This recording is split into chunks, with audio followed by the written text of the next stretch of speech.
Hey, I got a good little download. I think we're about to help somebody.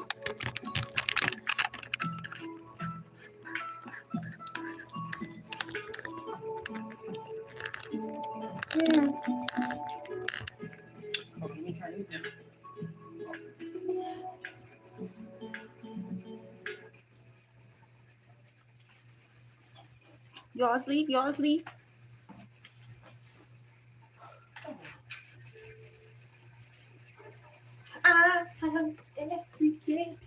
Hey, that's what I heard. I heard this. God said your head is a clickbait. No, this is what I really heard. He said, hey, okay, so you know how you got these archetypes, these different archetypes of people? You got the hero archetype and the villain archetype and the messiah archetype and all these different archetypes or something they be talking about. I don't know them all by heart, but just go with me. I was thinking about this. He said, look, somebody who come across this don't know how to use, he don't know how to use what they got. Something about this. He said somebody don't know how to use something that they actually have. What he brought to mind was this. He said he will show you how to use anything. He said even if you are a womanizer, you are a hypersexual, if you got a porn addiction,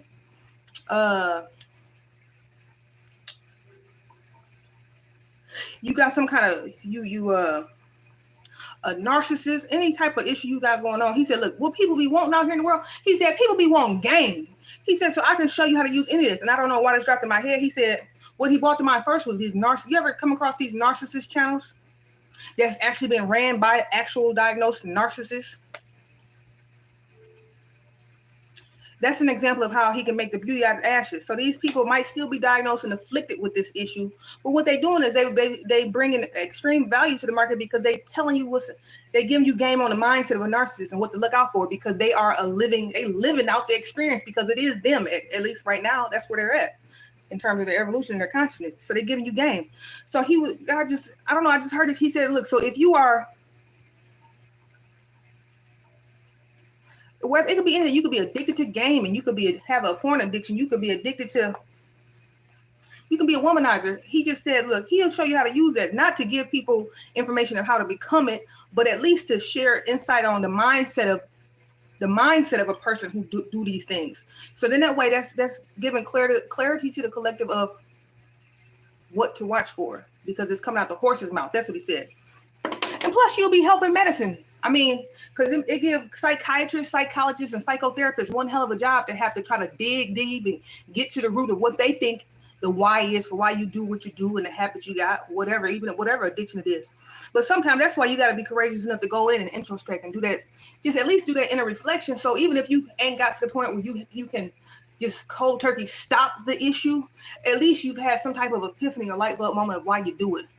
And that's valuable information. So you can share it either on here or share it with your doctor or somebody, so people won't have to be blindly using just strictly their education, the education that come with these doctors or these psychiatrists or psychotherapists. They trying to get to the root of why you're doing what you're doing based off of textbook knowledge, what studies say. But sometimes if you can do the introspection and reflection, you might can get them even more insight. Even if you ain't got a handle on the thing and you ain't stopped the addiction, that'll definitely help. And just what he put to mind is that, like, man, he'll show you how to use anything, even if it's something that you feel is a flaw, something that you're in a closet about, that you don't like about yourself. He said, if nothing else, get to the root of why you do it. Just, even if you ain't ready to stop it, why do you do it? What's the mindset behind that? What void is that feeling? What is doing that thing helping you escape? And then he said, you need to share that and bring that to the marketplace and share it, whether it's through a skill share class, just trying to put people on game. People just want game. People just want to be enlightened about something, about the truth, not the pretty with the bow on it type of what it looks. No, I want to know what, it would be nice to know, well, why Jeffrey Dahmer, what really happened back there? What happened back there? Just like for real. I mean, yeah, you're going to still have to do your sentence or whatever it is you got to do, but it would be nice. People just want game, and God will show you how to monetize it. The thing about it, you just want to get into the psyche of what causes some of the stuff that people do. So then at least you can know. It just help you have a better red flag meter or something, because you understand something even more in depth and not some superficial textbook answer. You hearing it from the horse's mouth. So he just brought that to mind. Random. I said, well, let me share that. And plus it helps the collective, and it helps people who study this, who's like in high education in this thing, who be trying to say, well, this is coming from a mother wound and they have a porn addiction because of a mother wound. It might not even be that. It sound good. It sounds, you know, it sometimes that work, but it might be something way left field. Like somebody flushed my pet fish down the toilet. You know, it could be anything random. So God just put that to my heart. He's like, look, if you got a little insight about if you a bad guy, bad gal, you can share that, because then people can, you know, why you doing what you're doing. And at least it helps flip the script and make what you are doing or why you showing up in a certain way. People can understand it better. And you helping them out. You dropping game on them so they ain't got to be getting hurt by that thing. That's all. What the matter with you, baby girl? Come here. Where you at?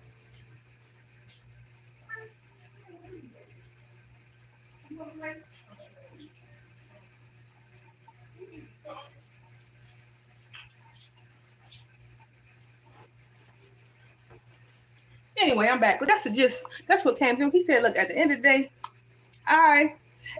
he said, look, if money is what you craving, hey, figure out a way to bring value to the system. I don't care, even if it's a problem it's something that you judge about yourself. He said the issue is the reason you ain't able to do it confidently is because you got to heal.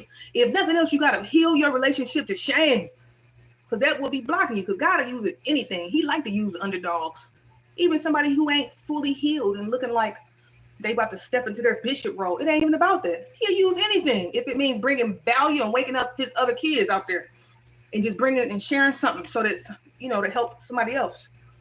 But he sure did. Like a womanizer. Oh, you a lady who like to be out there, you be out there, you be outside. What is the mind? Like, have you had a chance to introspect? What's the mindset? What's at the root of that? Not that that's gonna give you no pass. Life ain't gonna give you no pass. If your body count keep growing, it's just a matter of time. You gonna mess around. You gonna have to answer to that in terms of you gonna been in something that happened. You've been running to the wrong partner. But at the end of the day, he just said, look, sometimes you can even take whatever you going through, even if you ain't quite figured it all out yet, and just share the insights that you've had about why you're doing what you're doing. Like, I didn't know at the time, but it was a time right when I first became a nurse, dude, all of a sudden I had got this crazy gambling addiction. I mean, I was gambling. I was pulling in, clocking like maybe like $4,000 checks, but I had everybody down at the local gambling thing. My mama, my daddy. Oh, it was crazy. Every now and then, my brother would go. But I found out, I was gambling because it was a form of escapism. Because something I was going through at the time that I didn't know how to handle it or how to get out of it, what I needed to do to change or shift or get out of that environment. I didn't know how to move, so I was escaping through gambling. So that's what I say. Everything that you be having going on with you, it's a root. It's a root. It's a root. It ain't just bad behaviors. The addiction ain't just there. You wasn't born gambling. You wasn't born smoking. It's a root cause to everything. And usually it's a spiritual root. It's a psychological root. Something happened in there, and that's your form of escapism. So that's why you say don't beat yourself up and don't judge yourself just because you ain't got it perfect. And it's a lie. You ain't got to be perfect and completely healed, because it ain't no such thing before you think you have something that's valuable to the collective that you can bring forward and share in the marketplace. That's a lie. That's a lie. That's what I heard. Even if you're still going through it, you got something valuable to share, man. But I didn't know that. But just like that, just even like simply like that, any addiction, anything you still working through, when you have epiphanies and stuff like that, it's valuable because you can share your epiphany with somebody and it'll save them some time and make them potentially not have to go through something or have to learn something the long ass hard way, because you're giving them the game from something that you've been struggling and battling with. Maybe it could have been over the last 10 years and you finally came to a conclusion or some semi-resolution. So you think that knowledge, that game you got ain't worth a whole lot of money? That is a lot of money. And you ain't got to be perfect to be able to monetize that thing or share that thing. It's value in it because you the one with the information. That's why they say your experience is so unique and it's special to you. The ups and downs, the ebbs and flows, all it ain't about being perfect. That's a lie. And it's typically the more experiences you got in the ups and downs, and you be down in the dirt and up and high in the mountain, man, that give you more substance and value. A person with a perfect straight and edge life, silver platter life, nothing ever happened, that's a boring person. That's boring. You ain't got what. So what value are you gonna be able to bring? Can you help a person solve a real human experience life problem? Probably not. So that's why you need to value. Like he said, what T.D. Bishop said. God, I thank you for my affliction. So now you got to figure out how to flip it. Anyway, I'm gonna talk to the babies, but I had to get that out. Somebody need to know that you valuable, even if you still got shit going on with you. That's considered societally like you misfit. So what? Share what you learned about yourself, even while you navigate this misfit stage. So what? You can give somebody some game, and it's valuable. So anyway, talk to y'all later. Bye. I love y'all. I hope this helped.